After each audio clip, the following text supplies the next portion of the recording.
Este 14 de noviembre se conmemora el Día Mundial de la Diabetes, una enfermedad crónica que aparece cuando el páncreas no produce insulina suficiente o cuando el organismo no utiliza eficazmente la insulina que produce. Vamos a conversar sobre este tema con un experto, el doctor Pablo Aschner, médico endocrinólogo y director científico de la Asociación Colombiana de Diabetes. Muchas gracias por estar en France 24. Con mucho gusto. Doctor, el número total de adultos que vive con diabetes tipo 1 o tipo 2 en el mundo ya superó los 800 millones, más de 4 veces del número total que había en los 90. ¿Por qué este aumento y por qué seguimos fallando en prevención y en tratamiento? Bueno, hay muchos motivos y varían según la región, pero en términos generales, cuando hablamos de aumento de diabetes, estamos hablando sobre todo de la diabetes tipo 2, que es la más frecuente, la que se presenta en los adultos. Y esta diabetes está muy relacionada con la obesidad. En la medida en que hay mayor prevalencia de obesidad en el mundo, va a haber más casos de diabetes, porque todas aquellas personas que están predispuestas genéticamente en presencia de obesidad terminan desarrollando la diabetes. El otro factor es que la gente vive más y a mayor edad también hay mayor probabilidad de que se presente la diabetes. Entonces, donde la cantidad de personas adultas mayores está aumentando, que es prácticamente en todo el mundo, pero en algunas regiones se ve de una forma más acelerada, pues también vamos a ver mayor cantidad de diabetes. Y claro está que lo que tiene que ver con la obesidad tiene que ver con la alimentación, que ha variado mucho. Estamos en una época en que una gran mayoría de la gente come demasiado. Todavía hay mucha gente desafortunadamente que tiene muy poca comida y allá la diabetes no es tan frecuente, pero donde hay abundancia y se come mal, hay más diabetes.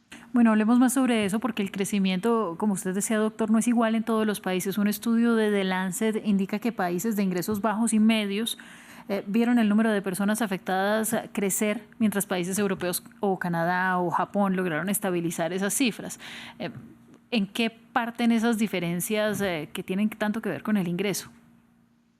Sí, yo diría que el término de ingreso de países con ingreso bajo o medio, yo lo llamaría comunidades con ingreso bajo o medio, porque inclusive en Estados Unidos la comunidad latina tiene más frecuencia de diabetes que la comunidad no latina, blanca no latina.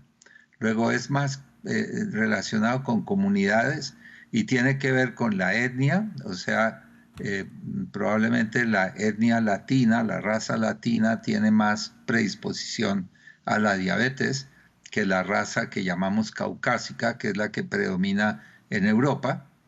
Y esto junto con el cambio en la alimentación y en los hábitos, más sedentarismo, menos actividad física, mayor ingesta, mayor obesidad, pues es una bomba de tiempo porque da lugar a un incremento en la diabetes. Bueno, hablemos justamente de eso. En México, la diabetes se convirtió en la segunda causa de muerte de la población y las mujeres latinas, además, somos particularmente vulnerables a la enfermedad. ¿Por qué?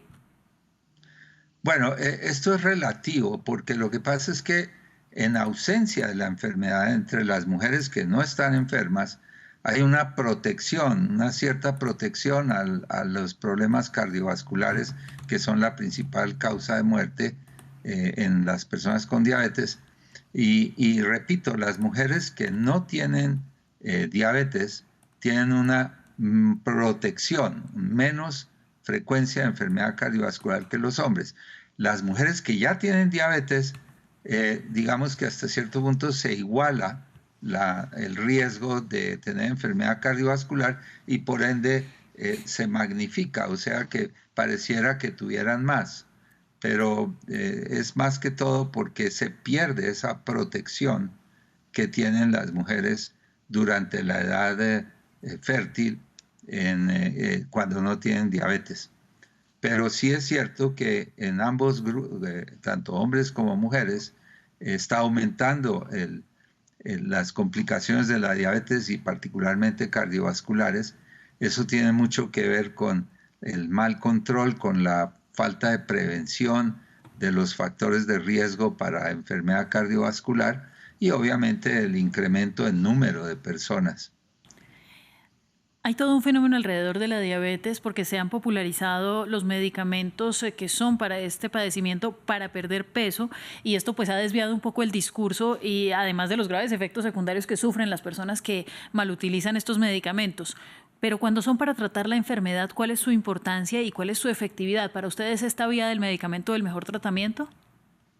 A ver, el mejor tratamiento, el más duradero, es obviamente el cambio en el estilo de vida, el disminuir y cambiar la calidad y el contenido de las comidas y aumentar la actividad física. Eso no es negociable, digámoslo así.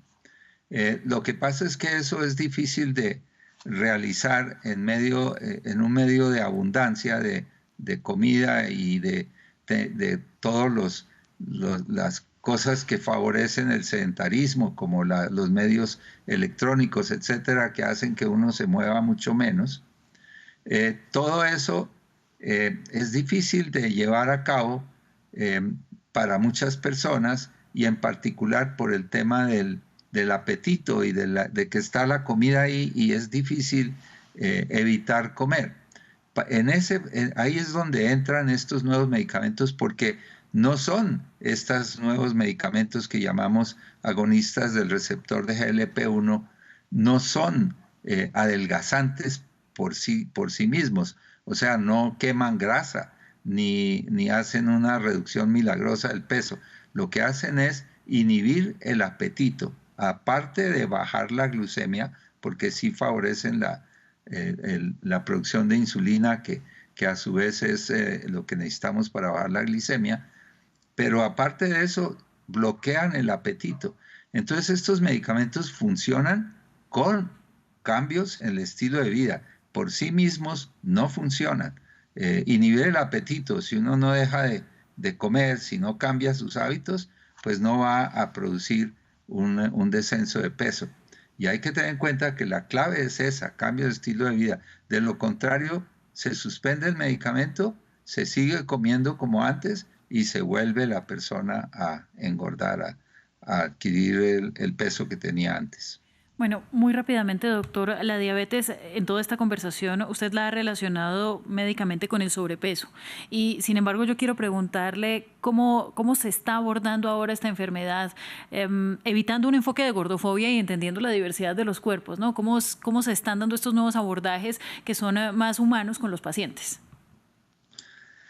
Pues a pesar de todo lo humano que queremos humanos que queremos ser con los pacientes, es indispensable reconocer la relación entre obesidad y diabetes. Hablo de la diabetes tipo 2, la diabetes tipo 1 es otra historia, son más que todo niños que se les daña la producción de insulina y requieren aplicación de insulina y en su mayoría no son obesos. Pero en los adultos obesos, si no se pierde peso, es muy difícil controlar la diabetes y por ende es muy difícil evitar las complicaciones. Y yo diría que ese es el principal obstáculo para el buen control de la diabetes tipo 2 en adultos, es el no perder peso.